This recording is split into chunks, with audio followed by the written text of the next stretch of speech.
Tonight, J.D. Vance tells Kamala Harris to, and I quote him, go to hell. That was his response today in his exact words when asked about a reported physical altercation between Trump's team and an official at one of the most sacred places in the U.S., Arlington National Cemetery. NPR is reporting that this happened when Trump's team tried to film in the burial site, known as Section 60, where service members from the most recent conflicts are laid to rest. Vance defended the filming, saying that Trump was there to support the families of the 13 U.S. service members killed in the Kabul airport bombing as Biden pulled troops out of Afghanistan. Kamala Harris is disgraceful. We're going to talk about a story out of those 13 brave, innocent Americans who lost their lives. It's that Kamala Harris is so asleep at the wheel that she won't even do an investigation into what happened, and she wants to yell at Donald Trump because he showed up. She can go to hell. Phil Mattingly is out front. And Phil, what more are you learning about this incident? What happened? What the purpose of the filming was? I mean, what do you know?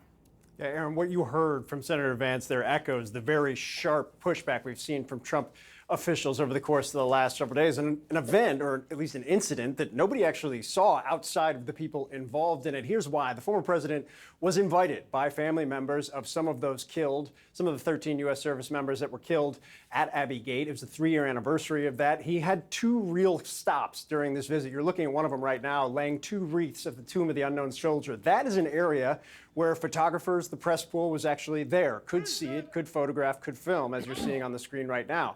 After that, Trump had a private meeting with some of the family members of those service members and then went to Section 60, where veterans of recent conflicts are buried with some of those families. It is there where it was made clear to the Trump team that there is not the idea of photography or any type of video was not allowed. In fact, it's against federal law to do any election-related activities at a military burial ground.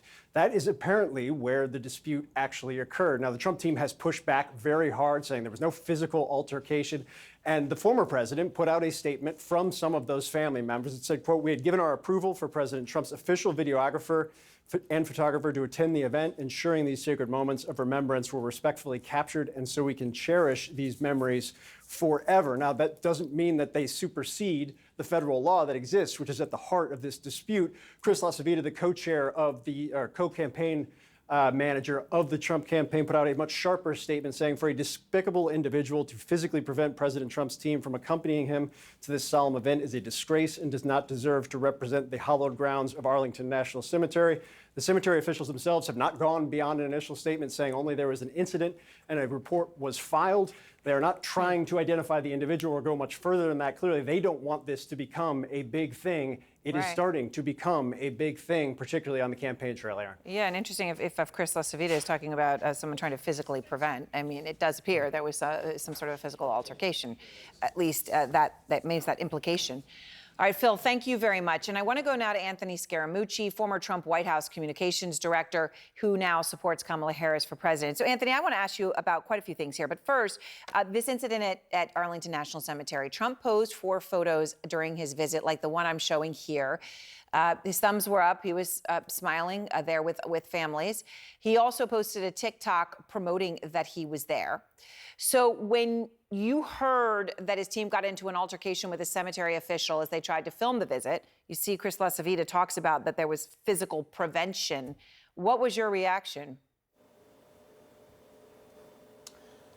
Well, I want to be careful because there are men and women there that are mourning our veterans on that sacred ground. And so what's at issue is, were they used by the president? And so the short answer is they'll say no because they invited him, but he stretched the bounds of normalcy once again by bringing a film crew to those sacred grounds. And there's no excuse for that. And it's evident that there were people there that respect the solemn nature of Arlington National Cemetery that were trying to stop them. So it's once again Trump going outside the norms that we're used to in the United States. He likes breaking those things. He likes being unethical. He likes being amoral. These are the things he's doing.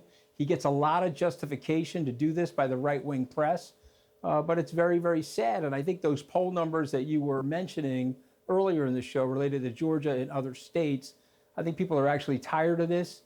He's the old man in the race now at age 78. He's older, he's slower, and he's smaller in terms of the way he thinks about things. And I think the momentum is with Vice President Harris. So, we have heard, Anthony, and because you know him and have spent time with him, and obviously at one point you were a real believer in his view, right? Obviously that's changed, but at one point, I'm just saying you have a different perspective. We've heard in Trump's own words how he talks about veterans. I mean, just a few days ago, when he claimed the Presidential Medal of Freedom, which was awarded to civilians, is better than the Medal of Honor given by Congress to people who have suffered great losses in war. Here's what he said. It's actually much better because everyone gets the Congressional Medal of Honor. That's soldiers. They're either in very bad shape because they've been hit so many times by bullets, or they're dead.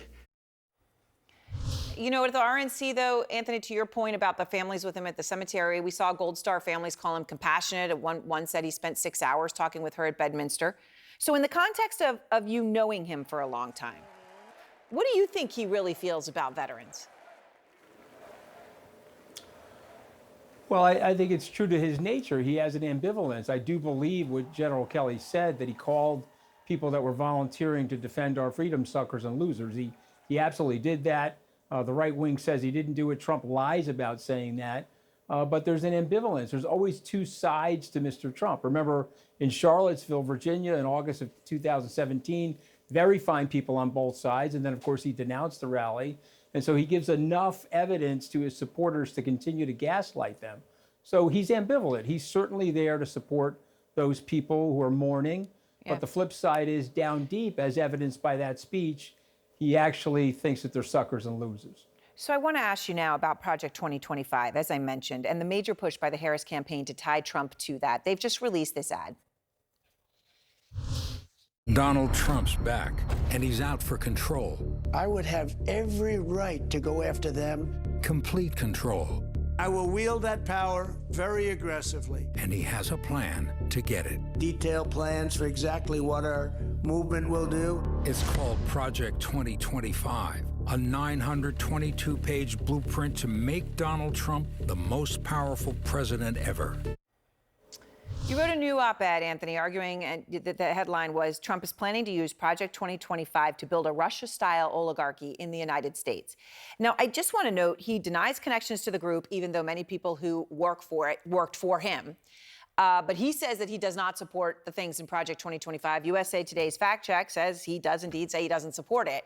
So in that context, that he sort of denounced it, why are you confident? Why are you sure that this is a real risk that he would follow the blueprint? But this is exactly what he does. So his next move is he barely knows the people, even though he's been flying them around on his plane. He's got 85 former employees in the Trump administration working for it. And of course, his former OMB director was caught on tape last week saying that Mr. Trump's denunciation of Project 2025 is a ruse. He's really still for it. I mean, we got that on tape. So this is what he does. This is his MO. But there's 920 pages there. I would ask people to look at Agenda 47 and look at the overlap between Agenda 47 on his website and Project 2025. Now, of course, his people will go and try to erase some of that stuff now. But let's just talk about a few things. He wants to eliminate 50,000 workers and have them pass a loyalty test in the government.